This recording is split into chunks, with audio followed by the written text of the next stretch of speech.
keletą mėnesių buvo laiko pamastyti, pagalvoti, pasvarstyti, galų gale atsakyti ir į klausimus. Ir visų pirma, čia Lietuvoje, ne užsienį kur nors. Kas prezidentas, su kokia biografija, kokia politinė biografija prezidento, kas jis toks iš viso, kaip jis čia atsirado.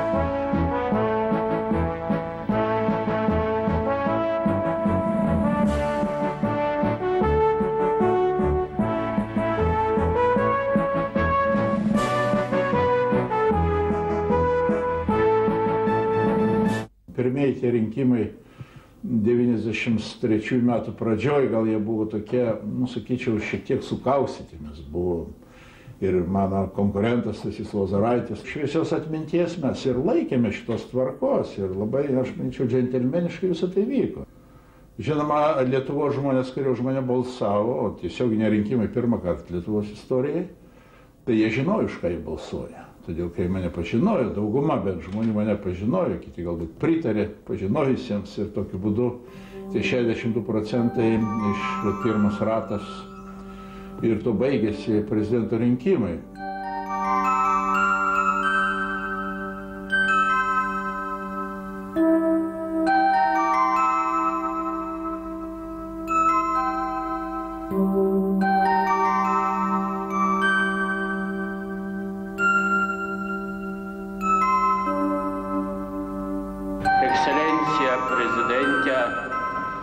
Gerbėmieji, kaip žmogus, taip ir tauta išgyvena ypatingas dienas. Po ilgų metų bažnyčia šventina Lietuvos prezidento vėliavą. Tai mūsų praeitis, dabartis ir ateitis.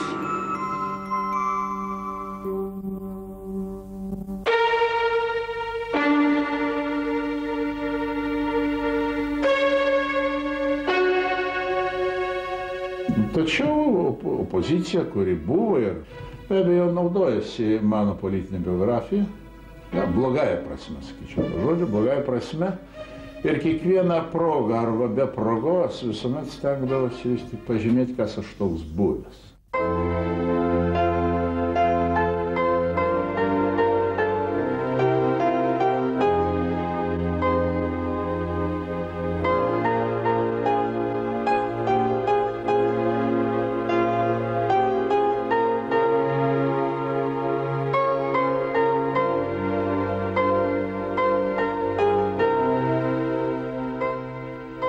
Aš, Algirdas Mykolas Brazauskas, prisiekiu tautai būti ištikimas Lietuvos Respublikai ir Konstitucijai, gerbti ir vykdyti įstatymus, saugoti Lietuvos žemių vientisumą, prisiekiu sąžiningai eiti savo pareigas ir būti visiems lygiai teisingas, prisiekiu visomis išgalėmis stiprinti Lietuvos nepriklausomybę, tarnauti tėvynei, demokratijai, Lietuvos žmonių geroviai, tepadeda man Dievas.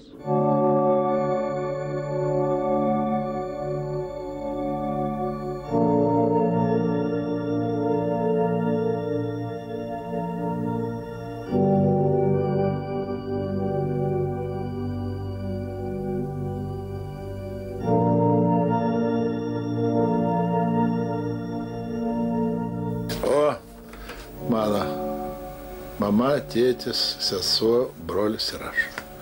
1937 metai. Žinoma, labai daug padarė mano senelis ir mano senelė, kurie gyveno gavo 23 metais per žemės reformą 8 hektarų žemės netoli Kėdainių ir ten visos vasaros buvo parduotas.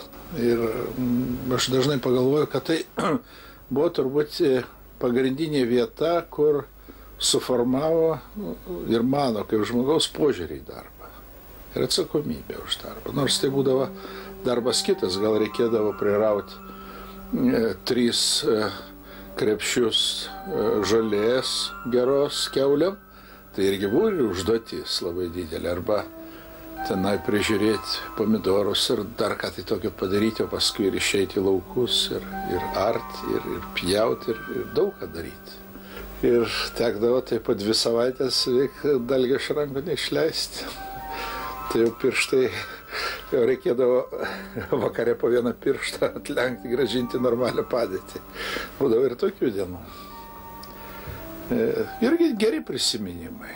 Jie tokie labai malonus. Aš pirmą kartą atostogavau, jau buvau bebaigęs institutą Politechnikos. Tai turbūt tas buvo 55 ar 56 metais, kada aš pirmą kartą nuvažiavau į Palangą.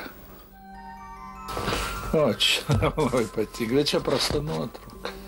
Labai, čia su seserim, čia arkliuką turėjom tokį, dirbom, o čia po karo. Po karo čia didin. Aš sportavaugi jaunystėje, lengvai atletikoje ir buvau Lietuvos lengvos atletikos rinktiniai.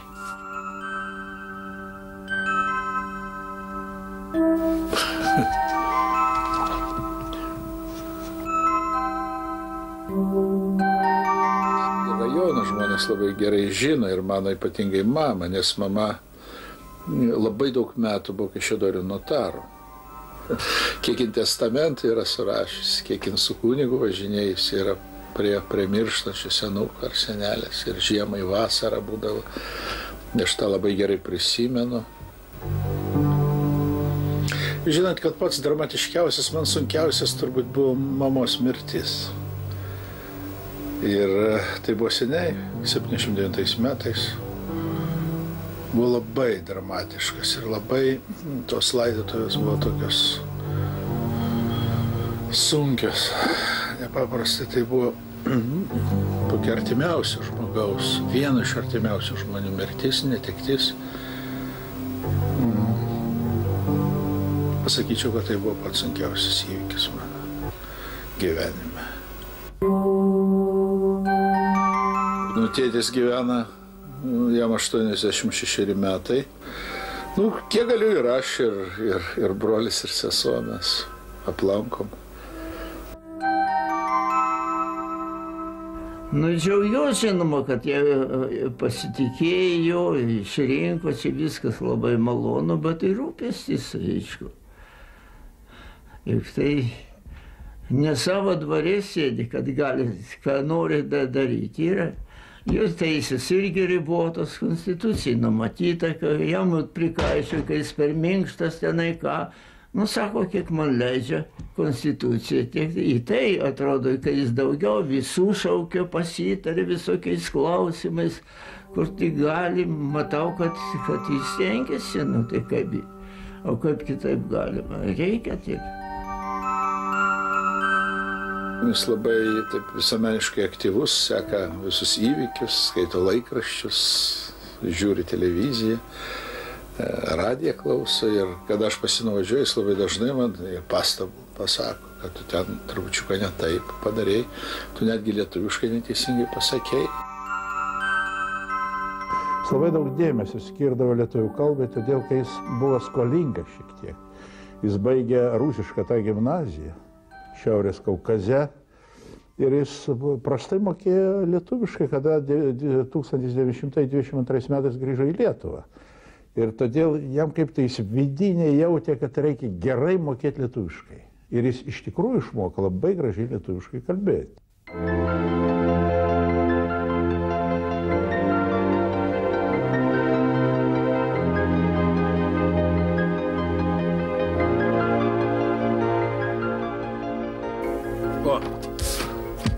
Visa šeima pailsiauja.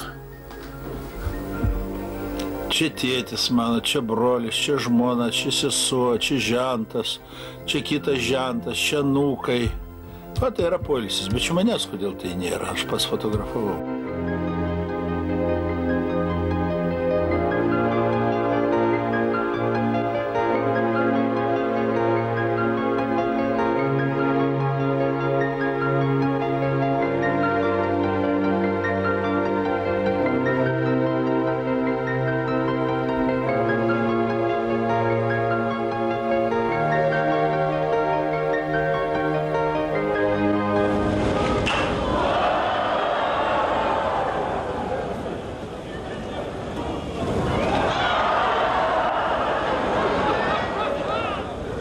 Na, va, tada tikrai buvo kuriozinis atvejis ir niekaip nesisekė.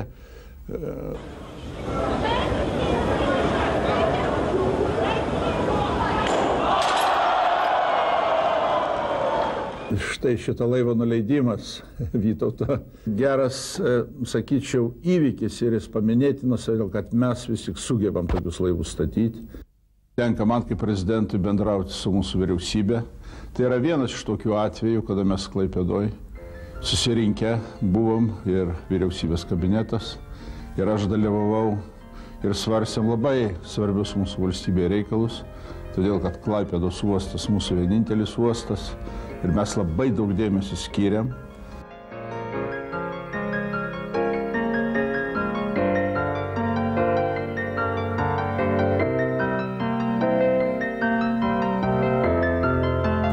Ir iš viso, klausykite, aš vyriausybė noriu pasakyti, va tas šokinėjimas su įvairiais tarifais, pradedant nuo muitų, keletą kartų per metus, tai yra labai blogas reiškinys. Ir vieną kartą reikia, jūs suprantat, kada nėra šito stabilumo, tai mums labai sunku kalbėti su klientais. Ir muitininkam, ir geležinkeliečiams, ir automobiliniam transportui, ir oro transportui, ir jūrų transportui. Vienas ir tas pats. Ir mes visą laiką matom, čia pakeitimai, čia papildymai, čia sumažinimas, čia padidinimas, čia suprantat. Iš tikrųjų, rimtas klientas su tokiu partneriu nedirba. Arba dirba labai, žinot, nenorėdamas. Čia yra mūsų ne tik tai komercinis interesas, bet čia yra strateginis interesas mūsų valstybės. Nekalbant labai plačiai, neskleidžiant mūsų taip sakant, užmačių tolimesnių. Čia yra labai rimtas dalykas ir todėl reikia labai rimtai pažiūrėti, sudaryti visas galimybės.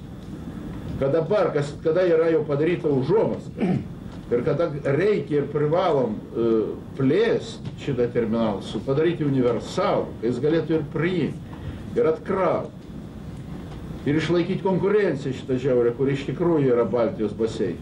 Didžiulė konkurencija. Ir nuimti visus barjerus, kiek tik tai galima, kai jisai funkcionuotų šitas terminalas. Ir uosto gilinimas, ir navigacinių sąlygų sudarimas. Švartavimasis visas, ir vartai uosto, ir pagilinimas šitos dalies akvatorijos. Visa tai turi būti susieta į vieną bendrą grandinę. Ir aš labai norėčiau, kad vyriausybei šitas dalykas vis tik tai būtų, ir aš matau, kad tas dėmesys yra, bet reikia ypatingai, man atrodo, aštrinti. Dinamizuoti ir greičiau viską daryti. Tu žiūrėk, kol mes čia diskutuojam, estai pradėjo krauti mazutą, kaliningradiečiai, kad visai negalimom sąlygom, nežmoniškom krauna mazutą, Ventspilis krauna mazutą. Suprantat, kuo vadovaujatės? Tokie terminalai stovi Londono centre, suprantate, arba kaip, aš atsimenu, užsiminėjau cemento terminalą. Dar paties nebuvo ministro. Kaip čia galima uždulkinti visą Klaipėdą, nuvažiuoji Stokholmos miestą, prie Londono miesto. O mūsų taisyklės neleidžia. Lygiai tas pats su gaisrininkais. Lygiai tas pats. Tai mėly, tai paimkite tas taisyklės, vadovaukitės tom taisyklėm. Todėl, kad technika, kurią mes čia kursim, arba pasi, arba bet kur kitur, tai bus irgi ta pati, kuri Londone yra šiandieną. Tai ir vadovaukitės ir palikit jūs tas 37 metų arba 28 tas taisyklės. Aš inžinierius hidrotechinės statybos, dirbau statybose, didelėse, stambiuose, įvairiuose pareigose, nuo pat jaunystės, baigęs Kauno Politechnikos institutą. Turiu pasakyti ir prisipažinti, kad Mažeikių naftos perdirbimo įmonė tai yra ta įmonė, su kuria daug laiko ir daug dėmesio ir daug pastangų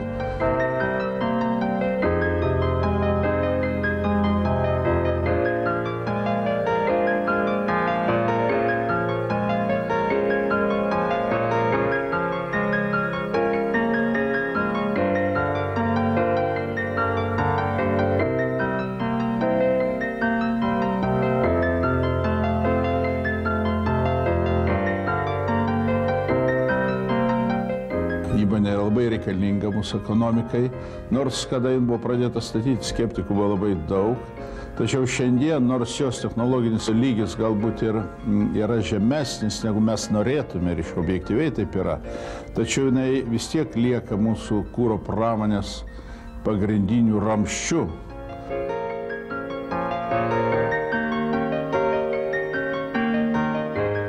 Jau visiems gerai žinomas Kauno baldų kombinatas ir apskritai problema mūsų medienos, Lietuvos medienos panaudojimo ir visų pirma tokio gilaus perdirbimo, kaip tai įmanoma padaryti baldų pramonėje, žinoma, yra šiandien lieka labai aktuali ta problema ir reikia tokių kardinalių sprendimų.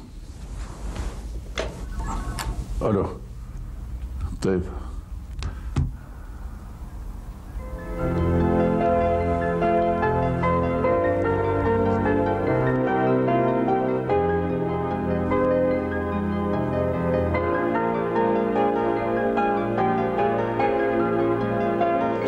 Paskui tai žinom, kad dingsit ir nepagausim mes visi.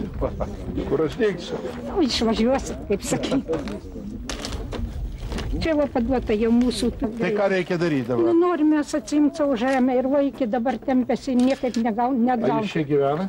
Mes gyvenam kol kas ne čia, bet gyvenam, Kaune gyvenam, bet norim grįžti, dirbti savo tą žemę. Kas čia iš rajono geriausiai išmanot šitą reikalą? Žemės ūkio skyriaus vedėjas. Nu tai va, Žemės ūkio skyriaus vedėjas turėtų pasakyti. Noriu parodyti, kokie mūsų tėviškai buvo. Dabar mes jau jos neturim, aišku, vis nugrauta. A čia toli? Čia visai netoli. Tai žinau, kiek čia būtų. Čia da, aišku, aš pati va prie to malūno.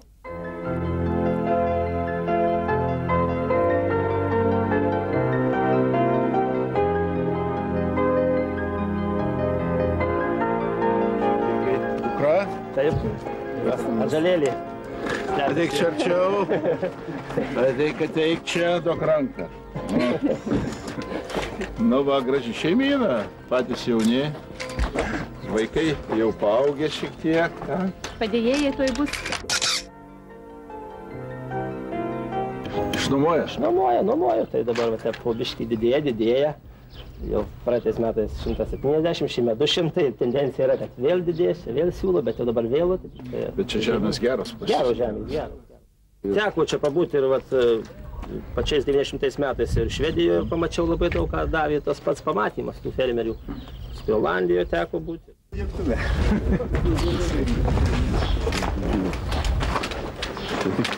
Tai jūsų čia nemažai, visai nebloga brigada. Yra visi pašalinių iš šalies. Tai visą laiką dar... Tai gyvens nesėsim visų traktorių kartu. Tokia sėja, ta 2 savaitės sėja, tai žinot, viskas turi užt, paskui jau biškiai atsipalaiduoja jau. Mes čia gavom, tai va čia tam kaime dabar va čia trysė, jo, šitą mažytį, šią pritaikėm, mes ją gan gerai pritaikėm svogūnam ir liuks pasėjom. Tai čia yra atvežta iš Švedijos? Čia iš Švedijos, iš tų laivų, bet aš čia perdirbau ją, dariau tos ratus ir va čia sėklytę supilitą, va dar matot likę. Gan primityviai ir labai gerai. Va dar čia likę maišelį. Kokį tu valgį? Tai nevalgyti. Jūs pirmas iki šiemet? Šiemet pirmą kartą, bet jau čia va tie poginiškai išbandė ir...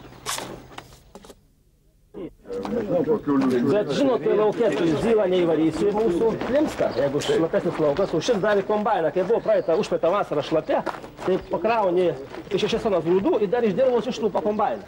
Kiek jie kainuoja, klausyk, 5 plūgų kainuoja 80 000 markių. Taip. Nu kas pažiūrė, kas plūgas ant tai. Tada čia jokios ypatingai. Mums tai reikia dabar Lietuvos ūkininkam pirktą padėvėtą, jie labai daug turi. Mes tai, kolūkiuose, taigi pjaustėm į metalus. O jie to nedarė. Pilni patvorė, va tokių sėlkų, tai pilni patvorėjai. 40 metų sėlkų. Švedijoje ir pats važinėjau pernais metais.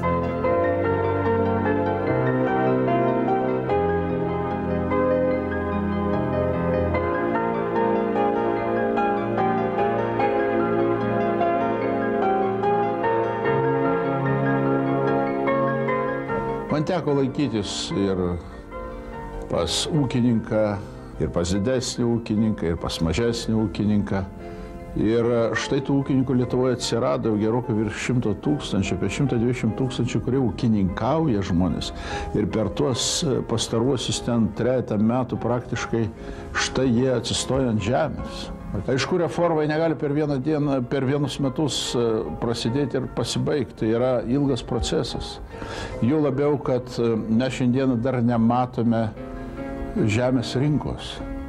Tai žemės pardavimo pirkimo teisė yra, disponavimas toks yra, tačiau dar mažai juo naudojamas. Aš manau, kad ateityje žemė įgys savo tikrąją vertę ir žmonės pajus, kad žemė tai yra didelis turtas ir šitą turtą reikia išnaudoti.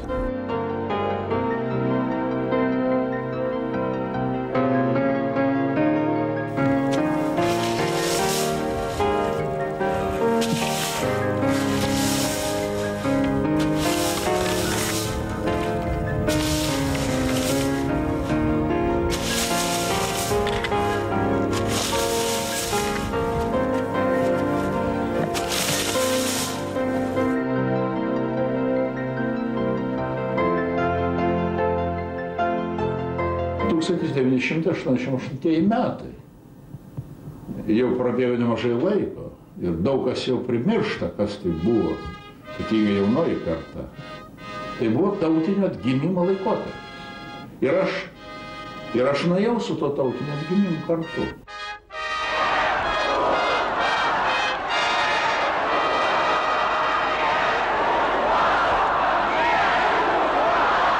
Mėly Lietuvos žmonės, mėly Vilniečiai, mielas jaunime, lygiai prieš 4 mėnesius mes čia buvom susirinkę šitoje aikštėje ir dar nelabai drąsiai kalbėjom apie daugelį dalykų ir reikalų, apie kuriuos šiandieną kalbam pilna burna. Šiandieną vyksta persitvarkymo sąjūdžio suvažiavimas. Aš noriu prisidėti ir pasakyti, kad mes šiandieną nutarėm labai greitai ir tvirtai šitą katedrą grąžinti tikintiesiems Lietuvos bažnyčiai, kai jinai būtų panaudojama pagal savo tiesioginę paskirtį, kuri atlikdavo ilgus Lietuvos šimtmečius.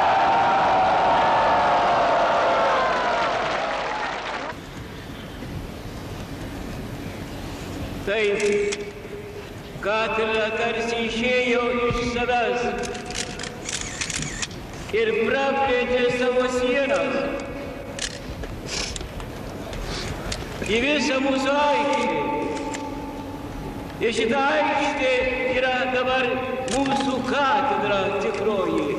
Mūsų katedra įsiplėtė iki viso mūsų tautos krašto.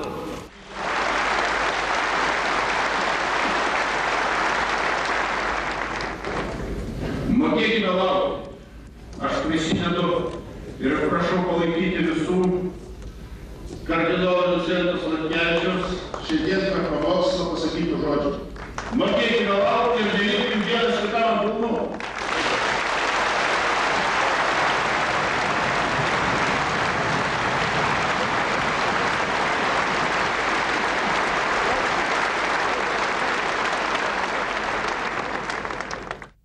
Laikui bėgant, jau išrinkus mane prezidentu, žinoma, opozicinės jėgos, dešinėsios jėgos, jos, taip sakant, politiniai, sakyčiau, polemikai arba diskusijai, arba net kai kada ir kovoj, naudojasi mano biografijos su šitom, sakykime, silpnom vietom.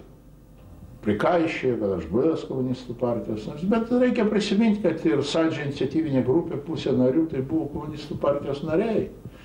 Ir aš dažnai sakydavau ir dabar turbūt galėčiau pakartoti į klausimą, kokia tai buvo Lietuvos komunistų partija, aš visuomet sakau. Tai buvo 3% komunistų, o 97% normalių žmonių, kurie tikrai rūpinasi Lietuvos reikalai, žmonėmis.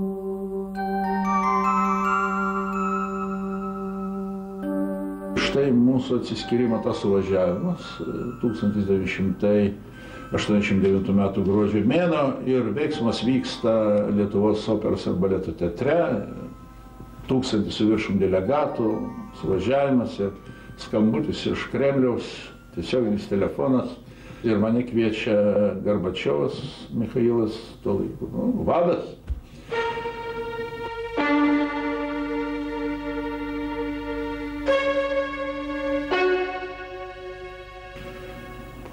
Aš prieinu, paimu ragelį ir išgirstu tokį geležinį balsą, sakyčiau. Ir grasinantį balsą.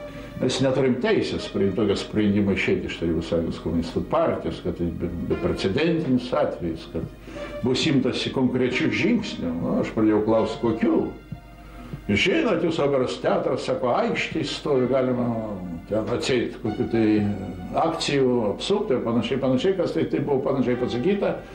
Na, aš jam pasakiau tiesiai, sakau, vyksta suvažiavimas normalia tvarka, išrinkti delegatai, kaip jie nutars, tai bus.